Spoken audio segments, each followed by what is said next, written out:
In today's retro style spotlight, we're going to be taking a look at a few more simplified ROM hacks, 2 awesome fan translations, the official Dreamcast book, what BioShock would look like if it was a PS1 game, and a hidden tribute to Iwata on the Nintendo Switch.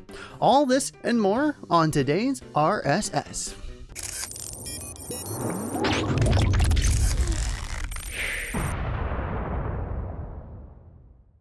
Thank you to all my patrons who are helping make this show a reality.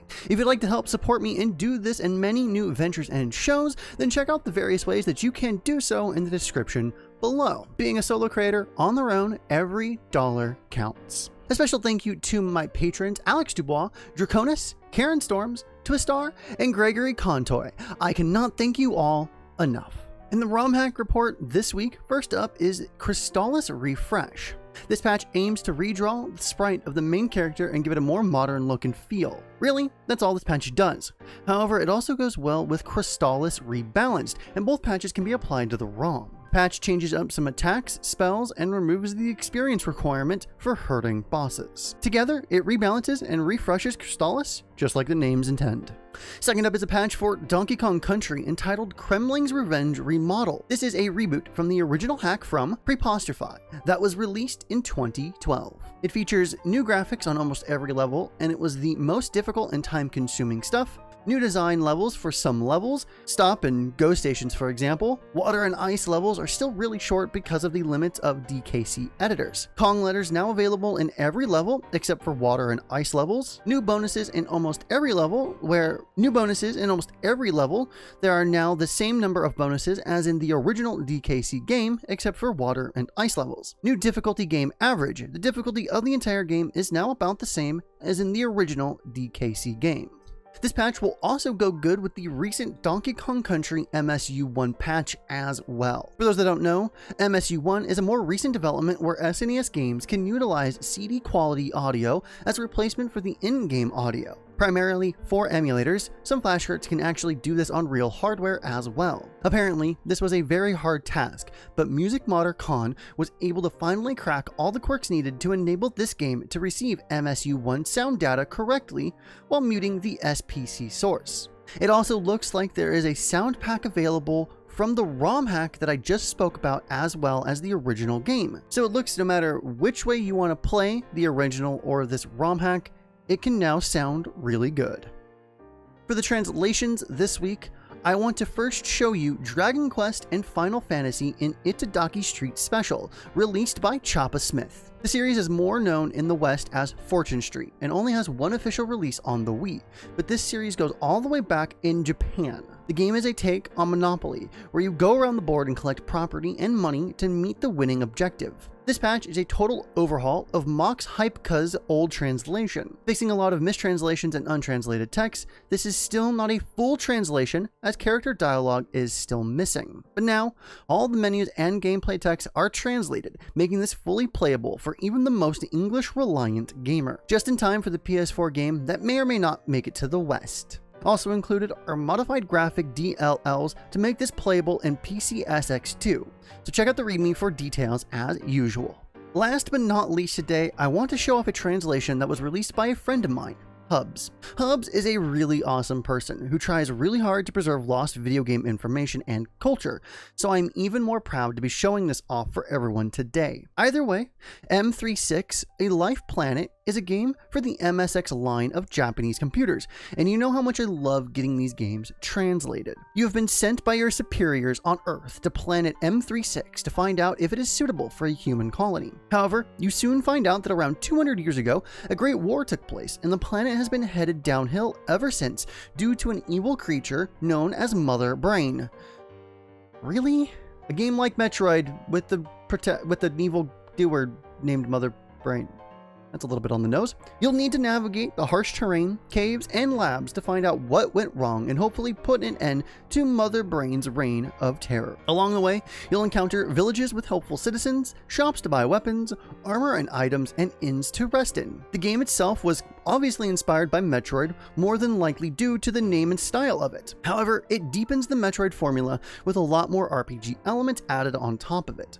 Although somewhat buggy, it's a very impressive game for something that was released in 1987. Check out each and every patch that I mentioned in the description below, like usual.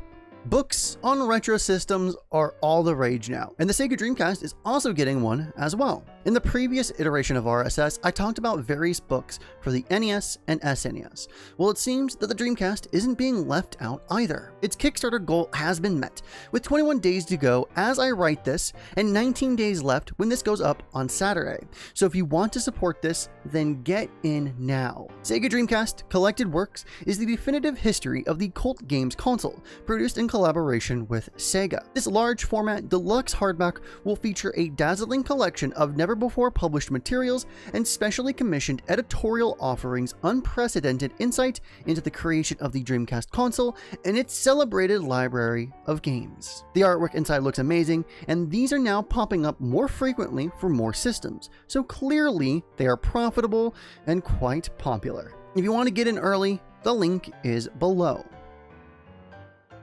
I'm not sure many people have wondered what BioShock would look like on PS1, but given it's a spiritual successor of System Shock, some have probably wondered what the series might have looked like instead if it continued with the System Shock name. Well, this eerily resembles that idea. YouTuber 98DMake has demade several games already, and this is just a more recent example of what they're capable of. Now granted, it does have a few visual and audible hiccups here and there. I don't think they're making brand new game engines and basically games to achieve this, but it's still amazingly detailed and lovingly crafted. Check this out and many others at his channel below. Give him a subscribe and let him know that Sentai Brad sent you. Game jams are awesome, and I've covered them in the past. Well, recently, the unofficial Game Boy Game Jam over at Itch.io concluded with about 40 submissions. The previous official Game Jam hosted about 200 games, but no matter how you slice it, these are always fun and produce some extremely interesting ideas that eventually make it into full games. Highlights this year include games such as Star Pug, that is inspired by Star Fox, Operation Yabuka, a Game Boy style classic railway shooter, and even Owen's Adventure, an adventure platformer following Owen on a little adventure. There are a ton of free games available there from all different types of genres, so check it out if you're curious, and especially if you love the old Game Boy style. Satoru Iwata, former Nintendo president, passed away 2 years ago, and the effects are still being felt in the gaming community. This man was truly loved by Nintendo fans. Well, apparently, Nintendo also loved him so much that they hid the NES game Golf in a Nintendo emulator on the Nintendo Switch and told no one. They left it there as a secret, presumably for a bunch of people inside Nintendo.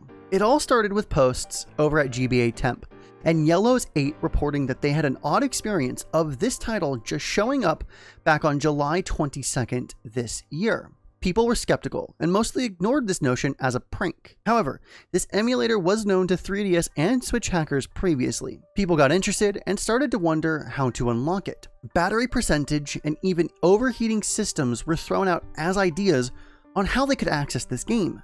Someone else suggested the date and time be set to the original NES release date, and others thought there was a hidden button sequences and split frame animations of the controllers in the Switch's UI.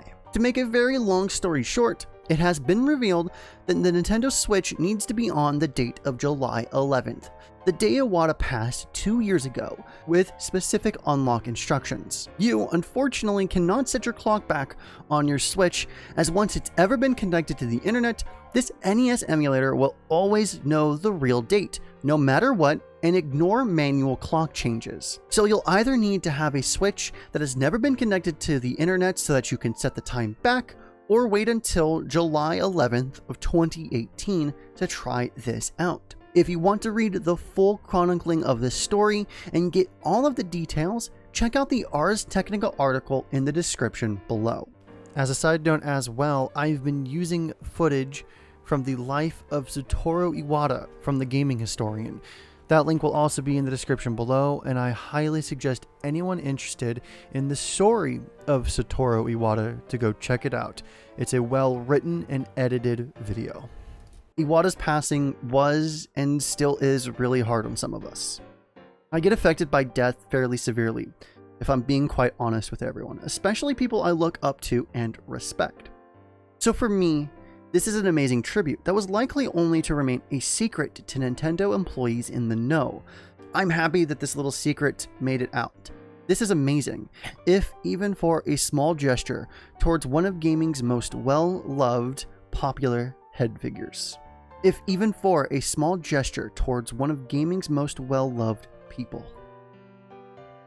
So that was Retro Style Spotlight Episode 7. Most everything that you heard in this edition of RSS can be found in the description below. Thank you to all my patrons over at my Patreon campaign. I cannot thank every supporter enough. Thumbs up the video if you liked it, thumbs it down if you didn't, and leave me a comment in the comment section below on how you think I'm doing and how you think I could improve this show. Remember, Freaks and Geeks, to play more games, and we'll see you all next time.